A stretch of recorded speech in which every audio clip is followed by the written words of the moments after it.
Hello there, world of tankers, and welcome to the channel. I'm your host, Droodles Blitz, and in today's video, I will be wasting my money on crates so that we can get a review of the Charlemagne. This is a Tier 8 British premium heavy tank, a vehicle that I'm actually quite excited for. It looks like it has a really solid gun. Thing has Hesh, which is epic, so this is actually one of those Tier 8s I think will be really solid, but I guess we're gonna find out after I get it. So we got 10 crates. Hopefully we will get it in these 10 crates. 1,000 gold. Useless. Oh boy. 2 more crates to go. Oh, come on. Give me the Charlemagne, please. I don't want to spend more gold. Well, that's not good. And our last crate has given me nothing. Woo! Alright. Well, there are charms for this vehicle, but the charms are obviously still going to be 30 to get the tank guaranteed, and judging that I only have 3,000 gold left, I'm going to go buy some more. Another $50 down the drain. Will we get the Charlemagne? Probably not. There's our first, second, third. Oh, okay, we did get the camo. I'm actually happy about that. And I'll take 5,000 gold. That's also not the worst thing ever. 750 gold. Oh, thank you, Wargaming. Thank you so much. All right, well, it cost me $50 to get my hands on this vehicle. And I made some gold at least, about 12,000. So, all right, that's not the worst thing ever. I'm not going to say it was a great deal, but $50, and then I also spent an additional like 10k gold. The camo's actually pretty cheap. 2,000 gold is not that expensive. Normally, Wargaming's making you spend like 6k gold on new camos for premiums. First impressions of the vehicle, it's actually quite a bit smaller than I thought it would be. Normally, British heavies are known for being very large. And, I mean, look at the Action 10 compared to this vehicle. The Action 10 is probably 30% larger in every dimension.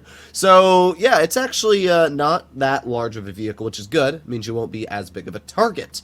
Alright, well, let's start off with the camo. I want to see what it looks like. Definitely not my favorite legendary camo Wargaming's made. I would have thought it would have been cooler if they would have made like a, I don't know, like British styled camo. It's not bad, but I don't know. I get why it's only 2,000 gold. Let me put it like that. Alright, consumables. This vehicle doesn't have anything special going for it. Okay. We're going to do provisions. Again, nothing special apart from your pudding and tea, sir. Alright, there we go. Fully equipped. We got some ammo. Now, this vehicle has Hesh, and we can see that. And it has 2 different types of damage. So your standard HE has 68 mils a pen, deals 530 damage. Your premium HE has 160 mils a pen, deals 470 damage. So you do want to store some, I would say, standard HE. I'm going to store 5, and then we're going to store, how about we do... We'll do it like that. I hate odd numbers. I refuse, so we'll do 6. There you go. So we got 6 standard HE. Actually, we'll change that to 4. We'll do 12, 20, and 4. I think that's plenty of rounds. Let's finish off with equipment, and just like that, chunk. Alright. As usual, any tank that has Hesh, I'm going to run calibrated shells on, because why wouldn't I?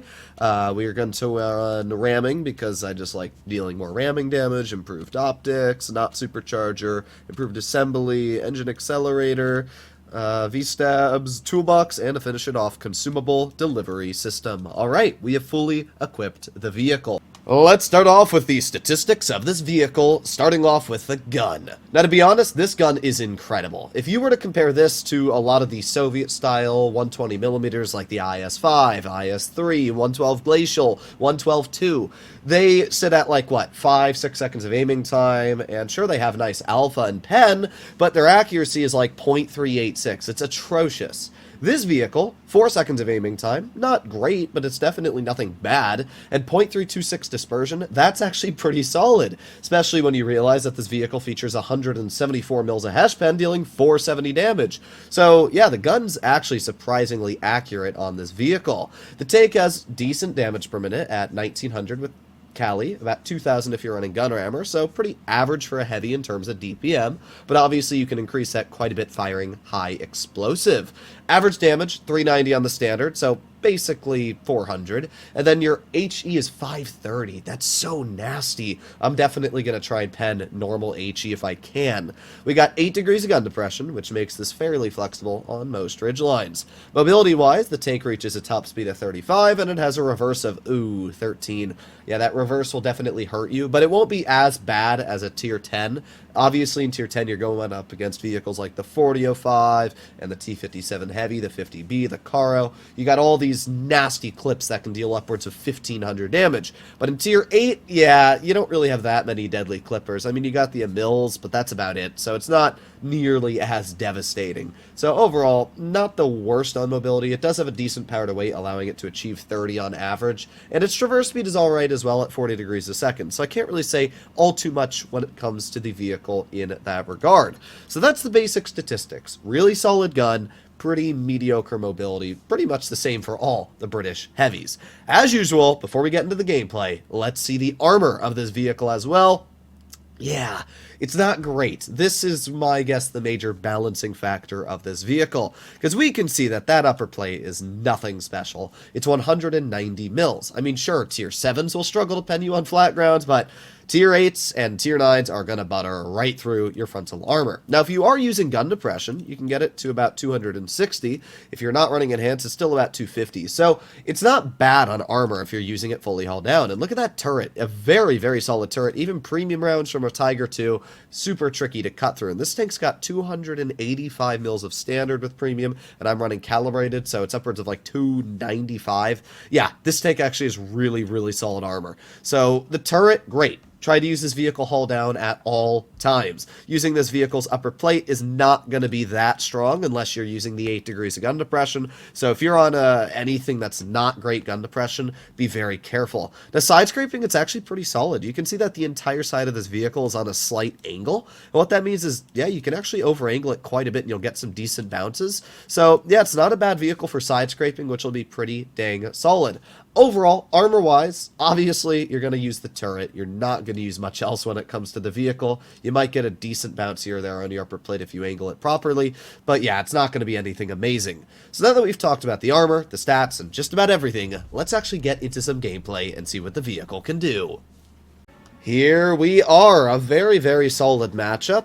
Alright, well that's not too bad at all. We got a CS-53 up against us, Centurion Mark 5.1, ISU-152. I mean, they do have some strong vehicles. Even the T-2020, after its buff on the armor, is a pretty decent tank.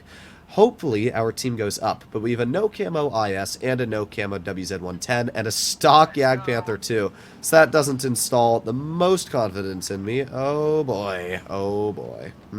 Well, looks like we're going down. Also, traverse speed, not the best. It said 40 degrees a second, but that is obviously hard terrain. Wargaming doesn't show you medium. Yeah, we can see it's much better on hard terrain. That's really, really unfortunate because, yeah, that traverse did not feel like anything amazing.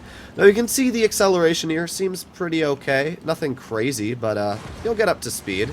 Anybody here? Well, we got a T-2020 in front. Okay. I guess for now we'll just chill in the base capture if I can. Hello? Hello? Is that T? Interesting. Let's just see if we can overmatch his sides. Nope. I could have penned him in the upper plate too. I didn't think he was going to back up. But that's alright. We didn't bleed any health for it, so I can't really get too mad. Let's just reload again. Alright. Let's see. We got the ISU in the back. Not seeing too much over here, but we do have a 45 TP, and let's try and get a Hesh pen. Oh, yeah. 492. That feels incredible. I have to be real. I mean, rolling a tank for 490 with HE is, it's actually insane to do that. So let's aim it on the IS. There you go. Oh boy, but we got the Dracula off to the side. Let's wiggle. There you go. We actually got a bounce. I'm pretty surprised. I also got the 45 TP over here. He pens me. Dracula's going to shoot at me. Get another nice pen into his vehicle. Not really sure what these players are doing. I mean, they're just bleeding health, it seems like.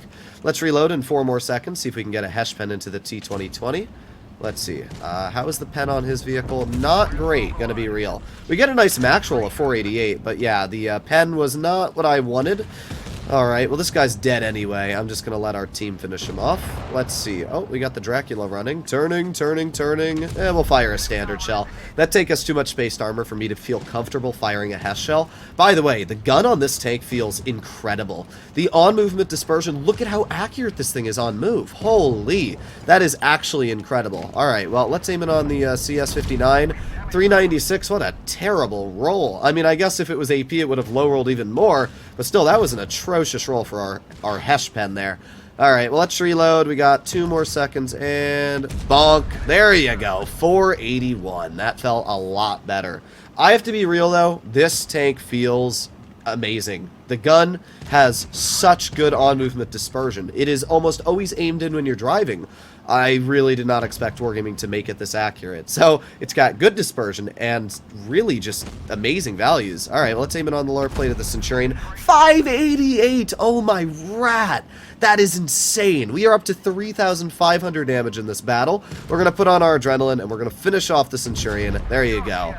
Wow. This first game felt amazing. That actually felt amazing. The Hesh on this vehicle absolutely chunks. And 588 max roll, holy, that's great. It's not just the damage this vehicle outputs, it's the fact that it's accurate. Its on-movement dispersion felt incredible.